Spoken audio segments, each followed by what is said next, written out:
Continuing on our discussion on the forgotten remedy, and you know that's what it's often called, the forgotten remedy, and that is exercise. God designed that this living machinery be in daily activity, and then that activity is its preserving power. So I always thought I didn't need to exercise because I was always busy. I was always busy doing this here and there. And then I went to New Zealand, and this is 18 years ago now.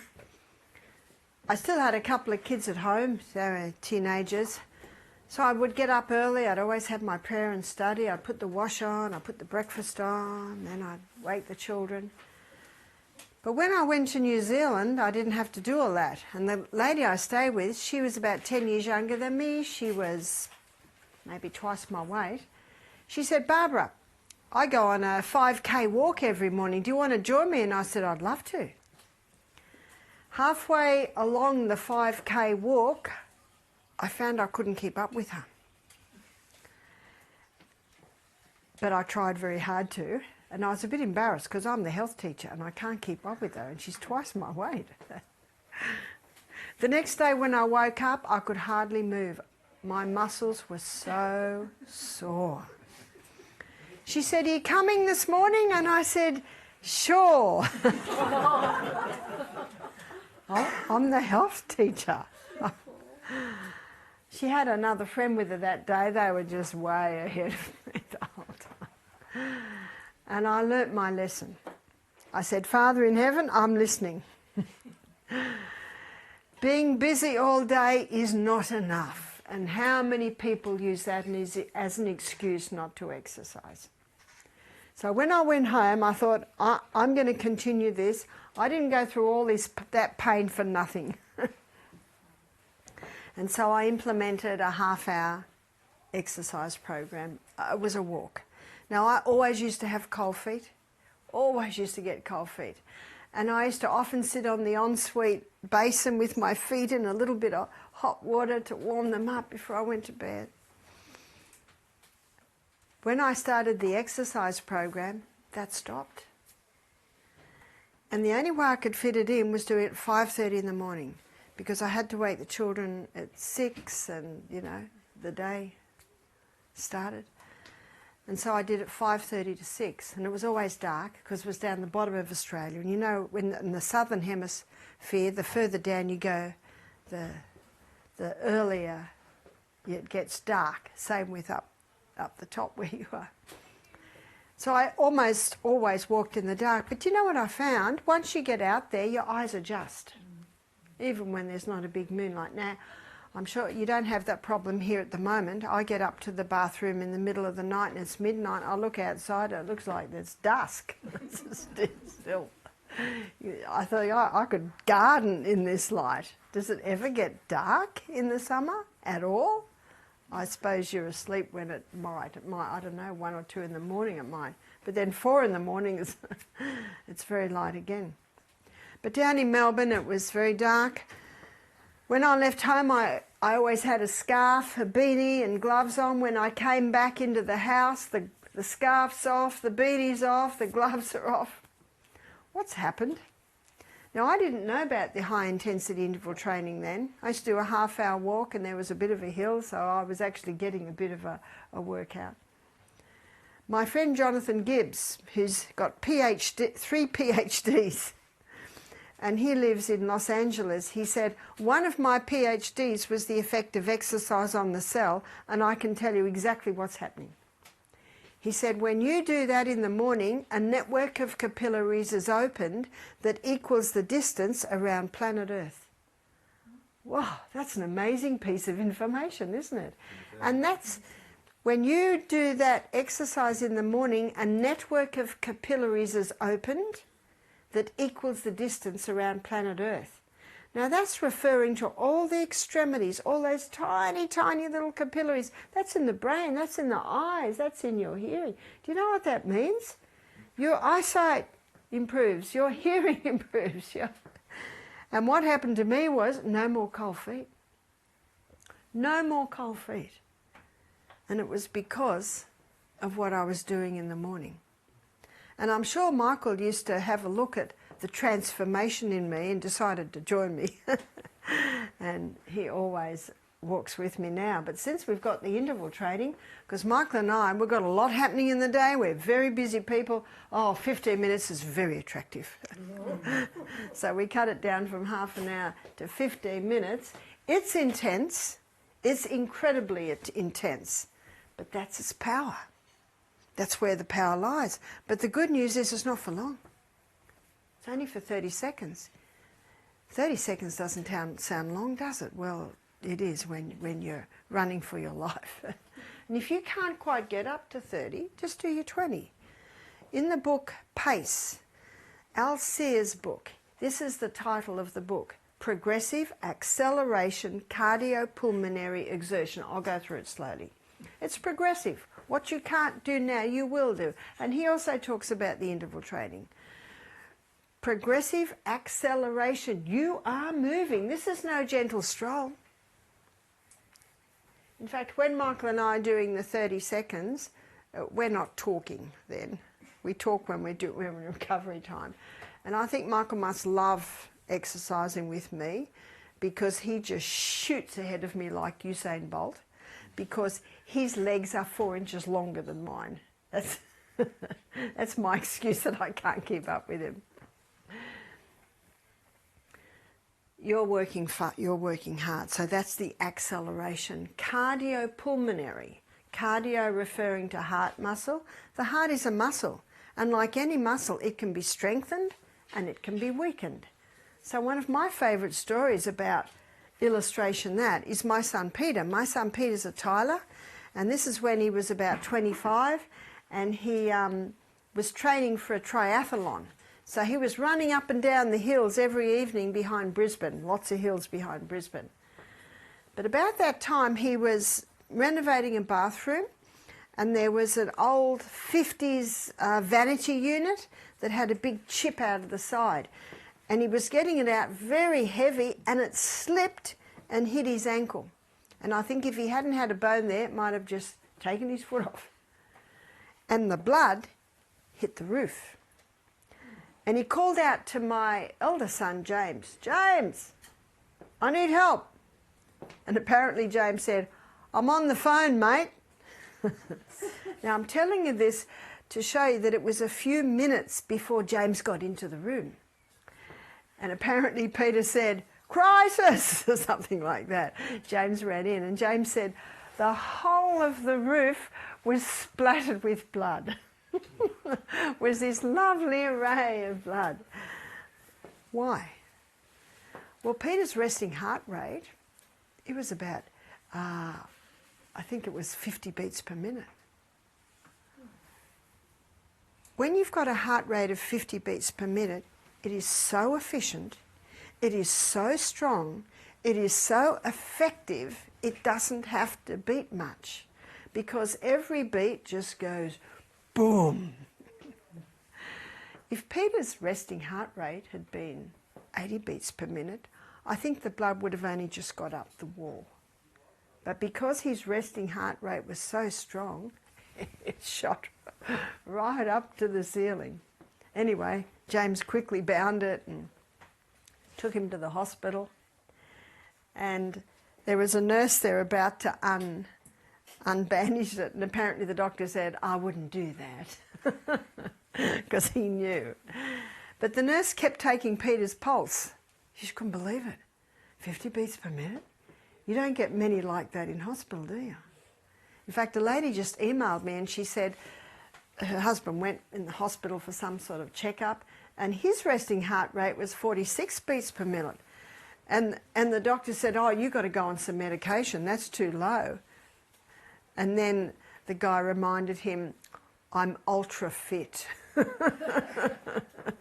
Look at me. Yes, and he was ultra fit, and the doctor went, yeah.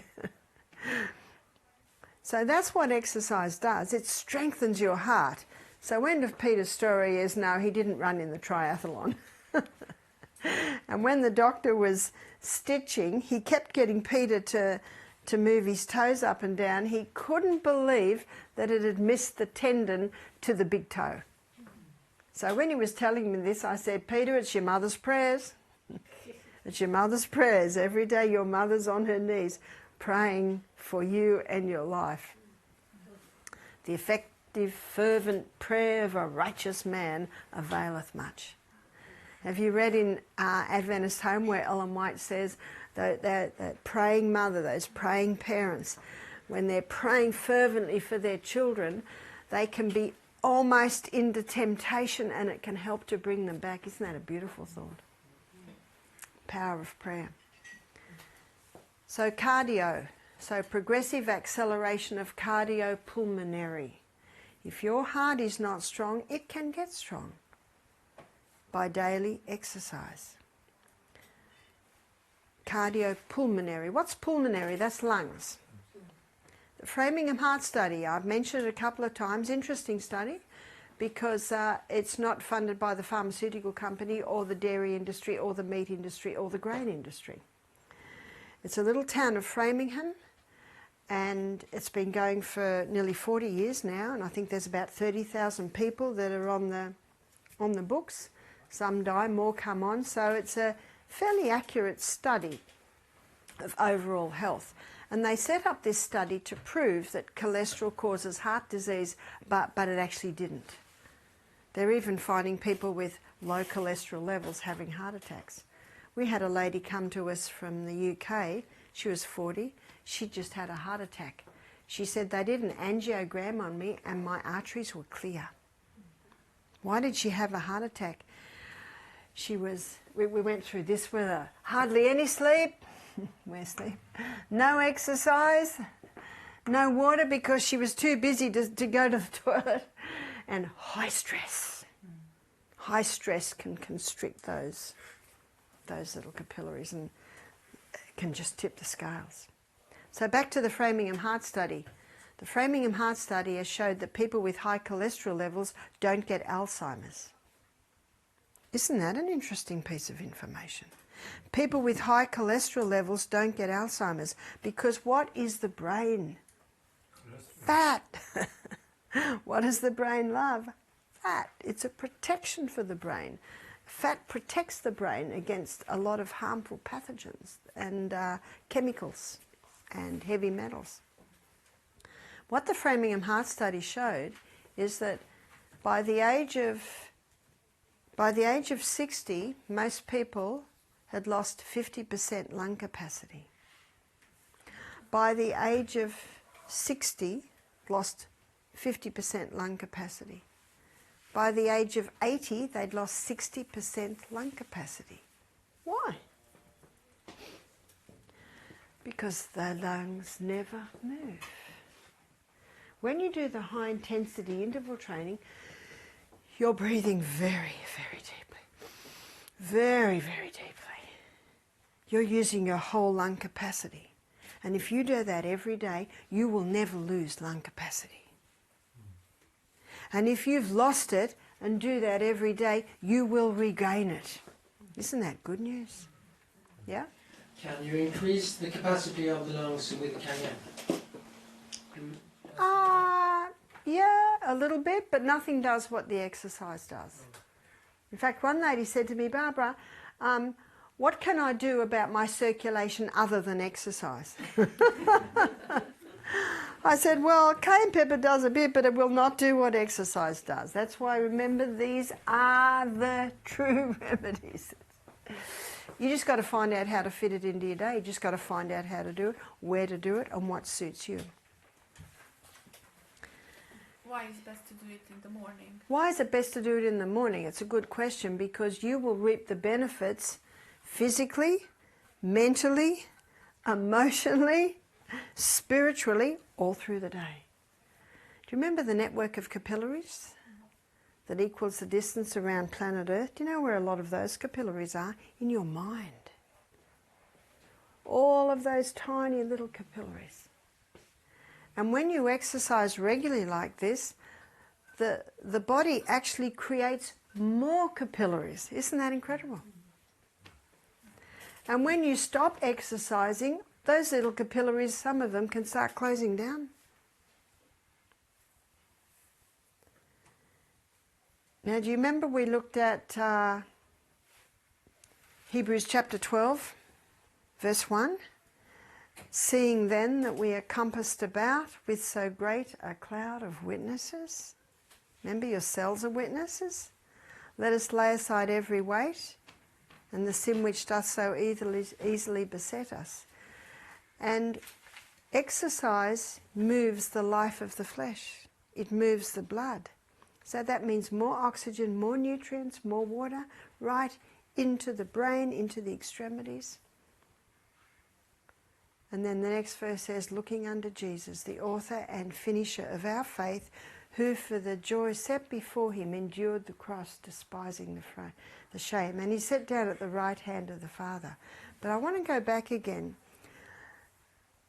It says, seeing then that we are compassed about with so great a cloud of witnesses, let us lay aside every weight and the sin which doth so easily beset us, and run with patience the race set before us.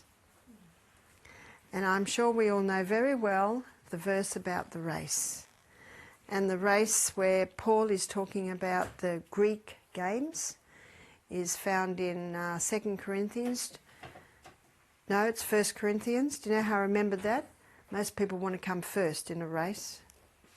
1 Corinthians, I think it's 9:25, where it says, know ye not that they that run in a race run all, but one receives the prize? Therefore so run that you may receive. Every man that strives for the mastery is temperate in all things. Now they do it to obtain a corruptible crown, we an incorruptible. I therefore so run, but not as uncertainly. So fight I, but not as one that beats the air. I keep under my body, and I bring it into subjection, if by any means when I have preached to others, I myself might be a castaway. Do you remember on Saturday morning I talked about the dialogue that happens every day between our prefrontal cortex and our thoughts and our feelings? And you watch.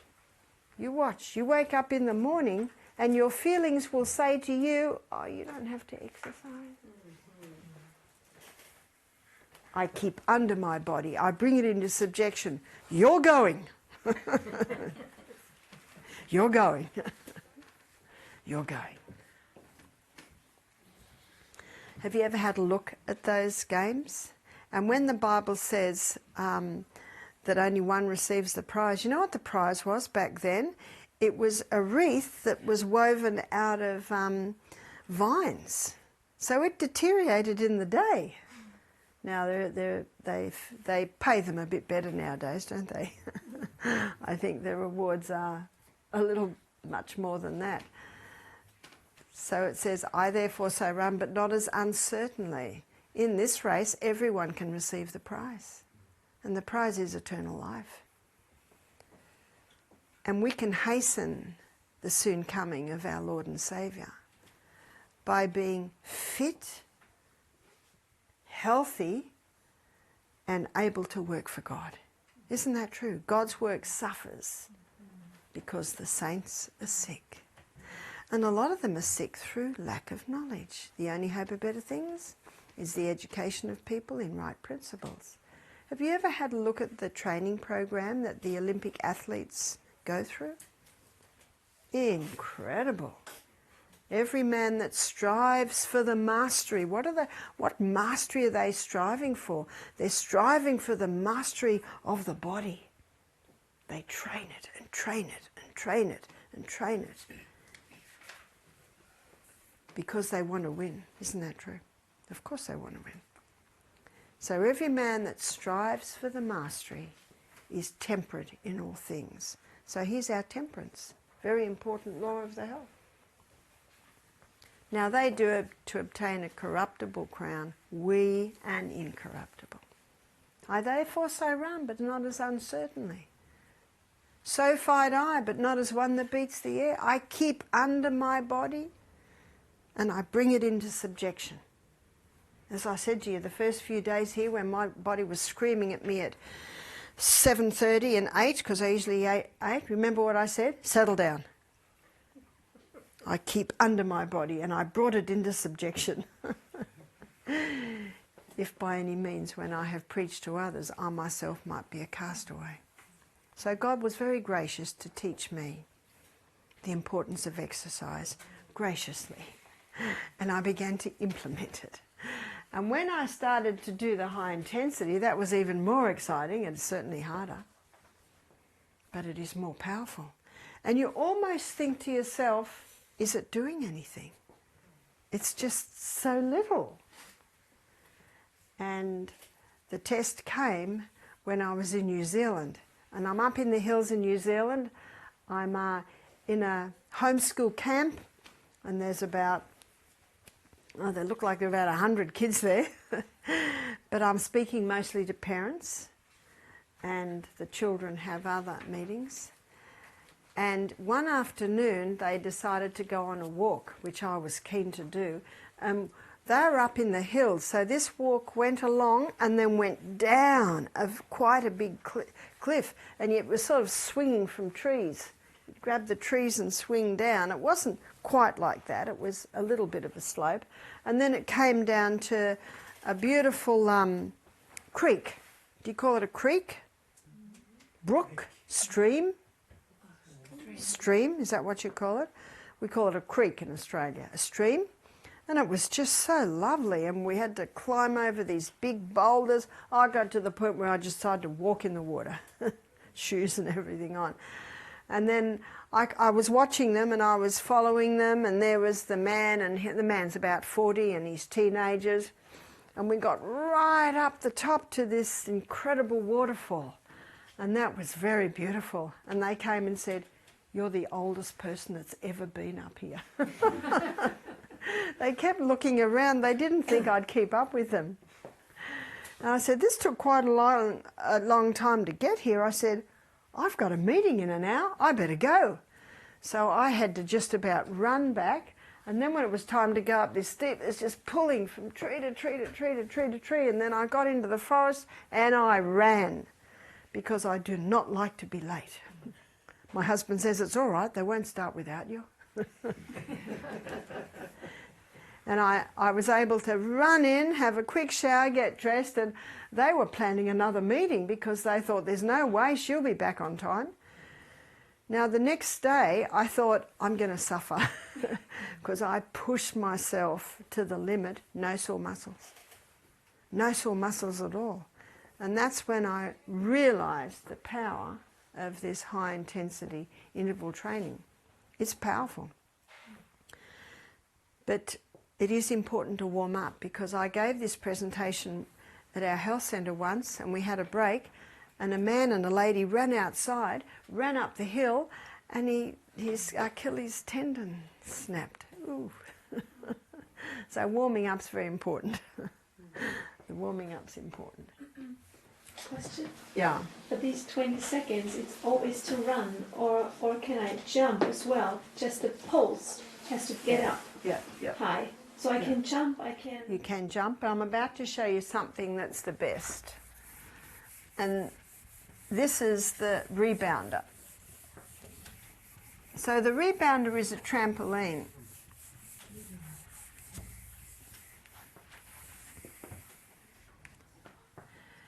And I was reading a book by Albert Carter, and it was interesting how God gave me this book. I was in a doctor's office because when I run the retreat in Denver, Colorado, I do all my consultations in the doctor's office, and he has a week's break. And this lady, she was to have a consult with me at 3 o'clock, and it's 3:15, she's not there. So I love reading. I'm an avid reader. And I found this book, Rebounding, by Albert Carter, and it looks like it was written about the 80s. And I didn't realise that it was another 15 minutes before the lady came, so I'd read quite a bit of it. I took it home and read more. I could not put this book down. It was so fascinating. I was interested in his story. Albert Carter was an Olympian trampolinist. And when he married and had children, he and his wife used to do a trampoline show with the kids, and He was very fit. You could count his abs on his stomach, and his muscles were like this. He didn't do any bodybuilding. All he did was trampolining. That's all he did.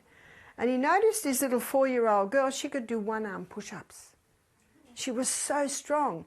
And his little boy was only a skinny little thing. He was 7. But if anybody at school challenged him, he challenged them to push-ups. And no one could keep up to his 1,000 push-ups. So Albert Carter said, why are my kids so strong? I don't know whether he ever looked in the mirror, but you know, he was fairly big. And so he began to investigate. I just love it when people put their detective hat on. And he found that there was not much, so this is in the early 80s, there was not much information on trampolines. And then he went to NASA. And what he found with NASA was that they were discovering that their athletes, and they're very fit, they have to be very fit to go out of space. And they're out of space for, say, 2 weeks, and when they come back, he said sometimes they've lost 25% muscle and bone loss. Because in outer space there's no gravity. And strength comes by defying gravity. And what they found was there was only one type of exercise that prepared them for that, and there was only one type of exercise that got their muscle and bone mass back very quickly, and that was trampolining. In fact, if they trampolined to exercise before they went, the loss wasn't as much. And when they came back, if they trampolined, they regained their loss quicker than any other type of exercise. And this is what Albert Carter found, that the reason why the trampolining, or the little rebounders, in fact, he was so excited when he discovered the little ones. In fact, he's got a fold-up one that he takes everywhere with him.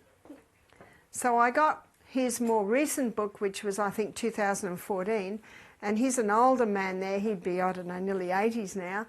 But the pictures of the strong young man is his son. So this is what he found, that there are 3 forces that come together with rebounding.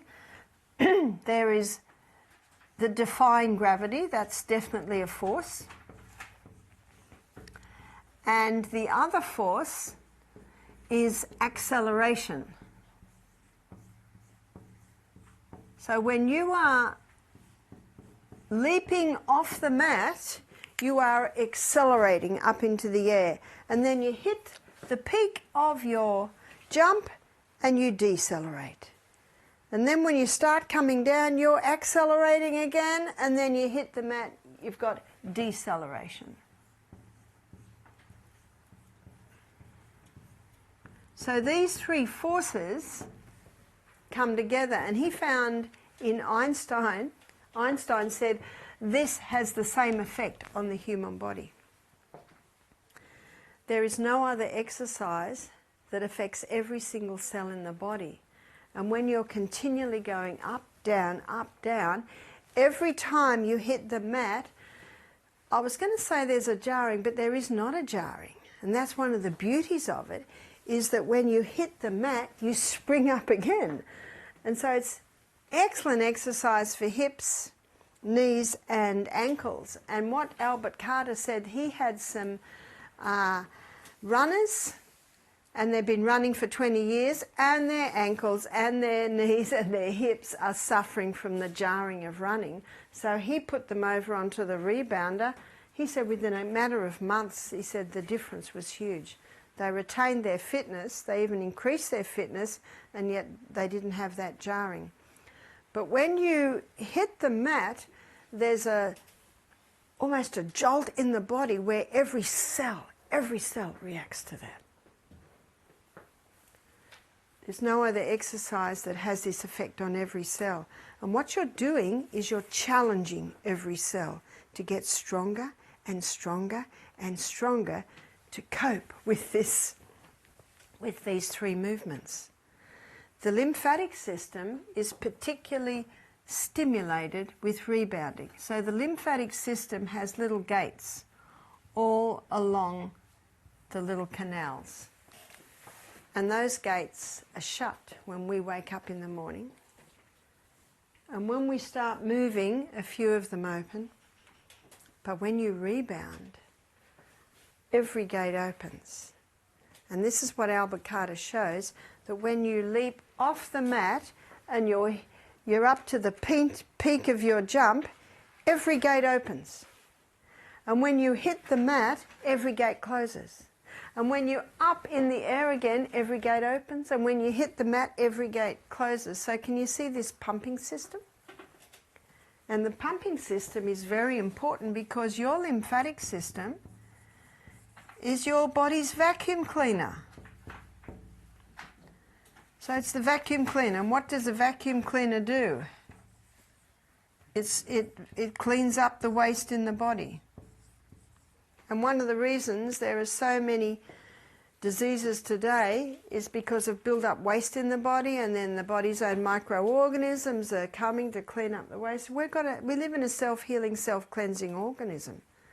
So this rebounding, stimulating the lymphatic system, your body's constantly cleaning. And then the waste from the lymphatic system, as it sweeps away the waste from the tissue, it dumps it into the lymph nodes, which dumps the waste into the blood, and then you sweat it out, urinate it out, comes out via your colon. That's the amazing process that God put in the body. Yeah? I just wonder, how can this trampolining or rebounding be high intensive? Because you keep on doing this for hours, I think. It's the higher you jump, the more strenuous it is. And my son, he jogs on it. He jogged on it so much one day I've got a dent in my wooden floor of one of the... I said, Peter! It's all right, Mum. Yeah, you can certainly get... in fact, if I'm on the rebounder leaping very, very high, when I'm off, I'm breathing like this. The higher you leap, the more intense it gets. Or you can jog. Jogging really gets it intense. Is there a difference between a rebounder and a trampoline? Not really. So it can be also like 3 meters in that. Yeah, but I just find that if you've got a rebounder in your house, you'll do it more. And a lot of people have the trampoline, but they just never get out there. And if you've got a trampoline in your house, where are the kids? I came to the conclusion after studying this that the reason people get old is they stop jumping. What's the old saying? We should jump for joy. You look at children, they're constantly defying gravity. I know my newborn babies, they try and put their head up, and then they try and push themselves up to crawl. And then they're pulling themselves up on furniture. And then they're in the cot and they're jumping up and down. Yeah? But if you have it inside, if you can just jump like 20 centimeters or something like that, is that enough? Yes, yeah. That's quite good. If you're not used to it, remember, start with the health bounce, which is just a little bit, and then ease up to it. It can improve your eyesight. So what I do on my rebounder is I've got a veranda. I suppose in Australia we nearly always have verandas because we don't have snow. And I think that's why you don't have many verandas here, because of the snow. So I've got hanging pot plants. And what I'll do is, as I'm rebounding, I'll focus on the pot plant, and I've got big pine trees, not right near my house, but down on the edge near the road. So what I'll do is I'll focus on the pot plant, 10 jumps, and then I'll focus on the pine tree. When I'm focusing on the pot plant, the pine trees are leaping in my peripheral vision like this. And then I focus on the pine tree, and then in my peripheral vision, the pot plant's jumping up and down. Can you see what you're doing? You're swapping between short and long range to strengthen the muscles in your eyes. And a guest told me this. She's got a friend who's a watchmaker, and he's about 40. And she noticed one day he started wearing glasses. She said, "You're wearing glasses." He said, "Yeah, I need it. You know, I found that I'm starting to need it for my focus." She saw him 2 months later and he's there working with no glasses on. She said, "What happened to your glasses?" He said, "I started rebounding." And he said, "I started changing my focus." And he said, "My eyesight has improved." Isn't that interesting? So I'm in my late 60s, and what I find is that I have glasses for fine print, but my eyesight has not deteriorated in the last 40 years. So this writing here, I was reading this morning. Now, if I really want to read it quickly, I'll get glasses. Now, see how fine that is? That's quite fine. "The nurse came swiftly. I knew it by the number of children in the hall next to the door." See that? I can read it. You memorized.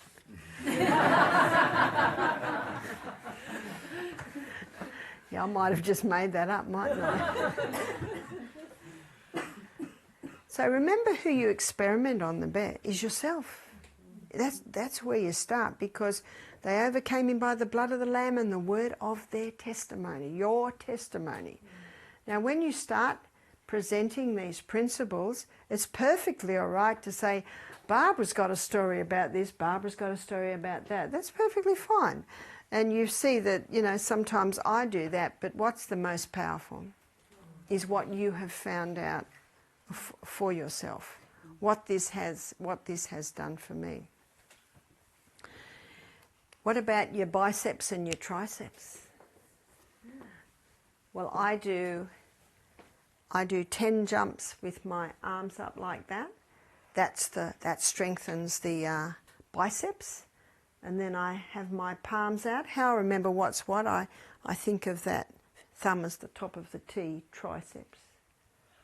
And then I do 10 jumps for the triceps, because upper body is very important. Will this strengthen your core? Absolutely. One lady said, I don't like rebounding because, you know, I feel to urinate when I get on. I said, that tells you that it's that very muscle that's being strengthened. Just empty your bladder before you get on the rebounder. The good news is you only need to do 3 minutes 3 times a day. That's not much, is it? But if you wanted to bring this into your high intensity, absolutely. You just leap very high, or you would jog on the rebounder. And you might find 60 seconds will get it up a little bit more. So you'd play with that. Yeah? Would it also help with the brain, for example, when people are beginning to get Alzheimer? Oh yes, very, very much. Very much. Because remember the network of capillaries that equals the distance around planet Earth, that's where it's going to. All of those little fine capillaries. I draw this as if there's one energy cycle per cell, but there's actually hundreds. And when someone starts exercising and their body needs more energy and more fuel, the body can develop more. They're called the little mitochondria. That's the Krebs cycle in the mitochondria. That's quite phenomenal, isn't it? So many things about the human body, it's hard to get the mind around because they're so incredible. Yes? Otherwise, back to Solveig's question about exercise. If you're doing walking, it's enough to just walk faster, right? You don't have to run. Well, yeah. You need a hill. Yeah, okay. Because you don't really get the high intensity. And when I was in Mount Isa, have you heard of Mount Isa? It's sort of way out in the desert, but up near the top of Australia. It's where they do a lot of mining. So I was there to give meetings, and so I went out on my morning walk looking for a hill, and I found these strange mounds. They're like that. They're very steep, so I'm about this big. And I think they must be maybe the dirt that comes out of the mines. But there's all these big hills because it's flat everywhere else. So I would walk up there.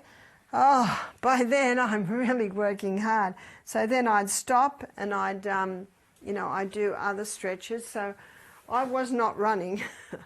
I was walking, but up a steep hill, and then I'd get 2 lots of high intensity when I came to the hill. So if you are just walking, then when you get to the hill, you just walk very, very fast. Very, very fast up the hill. And swimming, you can certainly get high intensity. We've been watching Lydia do butterfly stroke. I'm sure Lydia gets high intensity doing butterfly stroke. Yes. I can't do butterfly stroke. I've had some major injuries to both my shoulders, but they both work. They both work, and I'm very happy that they're working, and I might be able to build up to butterfly stroke. But you had to build up to it, didn't you? I think you were telling me. Yeah. And you remember the story I told you earlier in the week about a lady in the retreat in Manchester recently? She got a rebounder, and she's the lady that got a lot of nerve damage from being on antidepressants for about 30 years. So at times she shakes. And she said that when she started on the rebounder, she started with 10 seconds. That's all she could do. She said, I'm up to 15 minutes now. And you certainly can do 15 minutes. A lady said to me that her little 4-year-old boy, he's playing with Lego. Do you have Lego? Yeah, well, all the nods. I guess it's universal. He's playing, oh really? He's playing with Lego on the floor, and she's in the kitchen, and she watched him. She said about every 10 minutes he jumps up, gets on the rebounder, and leaps away for a few minutes, and then comes back and plays with Lego again. I'd like to mention one more thing, and that is footwear and clothes. So footwear is very important. And I read a book called Born to Run by Christopher McDougall. And this guy was a runner, and he was getting a lot of hamstring problems, lower back, hip problems, pelvic problems. So he decided to take 6 months off work, travel the world, and interview runners. And he interviewed a lot of runners in that time, of course, and also looked at history on different runners. And when he looked at the Olympic Games, he discovered Abibi Bikila. I don't know if you've heard of Abibi Bikila. Abibi Bikila was an African runner who took home gold in 1960 and 1964 Olympic Games, barefoot runner. A barefoot runner. And you will find that when you run barefoot, you will always run on your toes. You will never run on your heel. Your toes were designed to take the weight, to cushion the weight, to have like a shock absorb effect on the whole body. Your heel was not designed to take the weight. But you have a look at most joggers today, they're designed for heel striking. And I was talking to a friend of mine, you know, he's in his 50s, he said, when I was at school, we had to heel strike if we were running. But he said they've changed it now. Now there's toe striking. Can you see the great deceivers even come into the joggers? The runners that people have? When I read this book, it really opened my eyes. The guy's an atheist that wrote the book, and and our exercise coordinator, I was telling him about it, and he said to me, you shouldn't put this book in the health centre, it's so much evolution in there. And I thought, is there? But then I realised that when I come to anything like that, I speed read.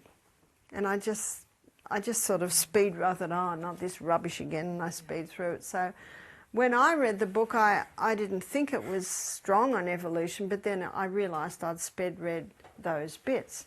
But what amazed me was he also went to foot doctors and he analysed the foot, the way the foot is made, and he said the foot was designed.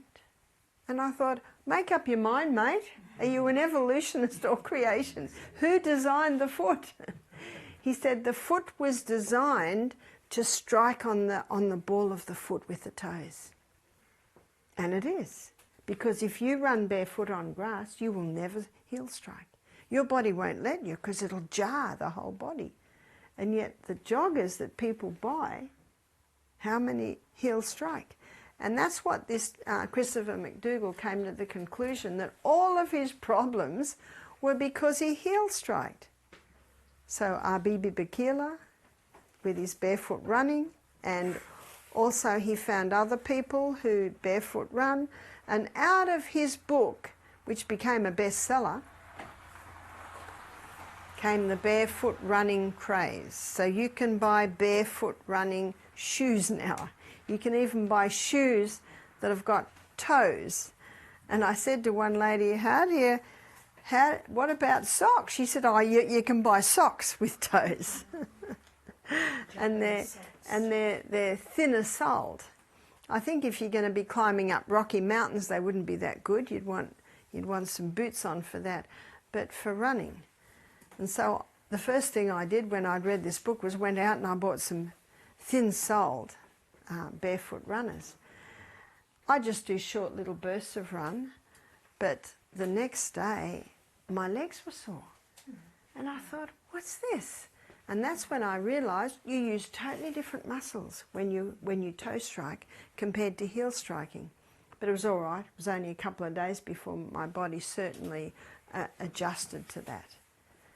Look how children run. How do they run? On their toes. Always on their toes. And look what children do in the playground. They don't jog. They either run for their life or stop. And when I was at school, we used to do elastics, where you'd have two girls with the elastics around them, and when it's your turn, you're jumping in and out of the elastics.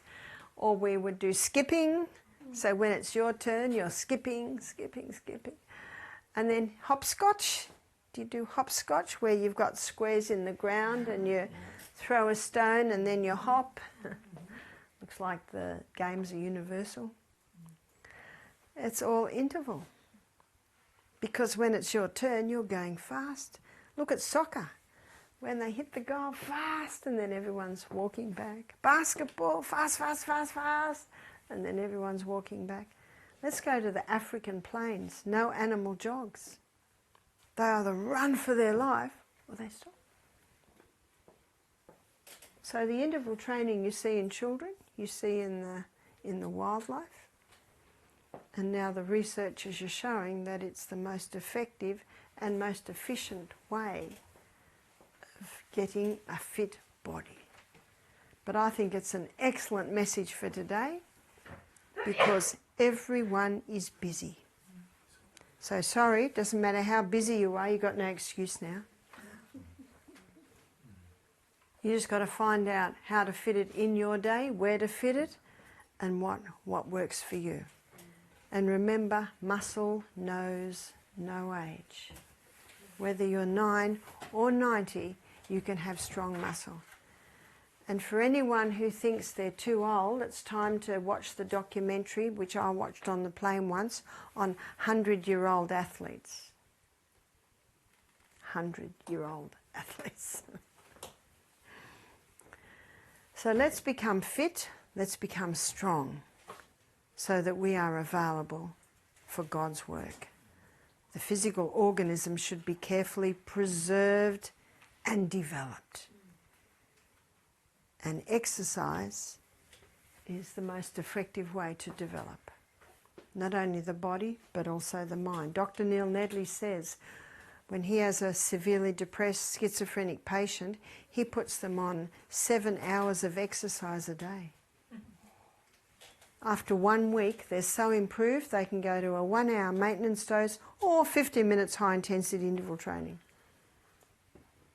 Isn't that incredible? Because what happens when you exercise? Remember the network of capillaries. Fresh supplies of oxygen, fresh supplies of nutrient, fresh supplies of water into the brain, which is where our thought patterns happen and develop. I had a question here. Yeah. When do you eat your breakfast after the morning exercise, or drink water after the exercise? Yeah, before and after. Never exercise unless you have drunk water, because you need that. So what I do is I rise at 5, I walk at 6, and between 5 and 6 I've drank often 3 glasses of water, bit by bit. And then I usually back in the house at 6:30, but don't I do 15 minutes? Yeah, but then I dive in the creek. So that brings it to the half hour.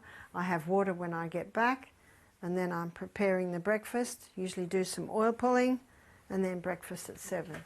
So that might not work for you. You just got to work, you know, you've got to find out what works for you. I read about a guy who was, he was suicidal, so he wanted to run to make his heart burst. What happened? The endorphins started coming, and the heart was stronger, and he was happy. That's right. The endorphins certainly do start spinning. And there's a very famous story of an Australian man, and I heard them tell this story in the Alabama clinic. I heard one of the exercise girls tell a story, and I said, "That's Australian." She said, "That's right. There was an Australian farmer who was given 6 months to live with cancer, and his reaction was to get a wheelbarrow, put a few belongings on it, and walk around Australia. Took him 2 years. When he got back, his wife was there. He said, "Who's that old lady?" Because of how he felt and what he looked like. And the doctors tested him, and he was cancer-free. What did he do? Massive amounts of blood, more oxygen. Remember, cancer cannot live in the presence of oxygen. One of our guests said, "You want to be careful, if this story gets out, there'll be a wheelbarrow traffic jam." I said, if only. If only. So no wonder exercise is often called the forgotten remedy. So let me tell you by experience, once you start presenting this, you've got to be able to do it. You cannot present an exercise lecture unless you're doing it. And so it's time to start training. So I think we can call it a morning. You've sat long and well, and I'll finish with a word of prayer. Father in heaven, we come to you to thank you once again, to thank you for fearfully and wonderfully making us. It is a marvellous creation, and that our souls know right well. Father, teach us and show us how we can each preserve and develop our body, that we may be effective and efficient workers for you, so we can do our part in hastening your soon coming, is our prayer in the name of Jesus. Amen.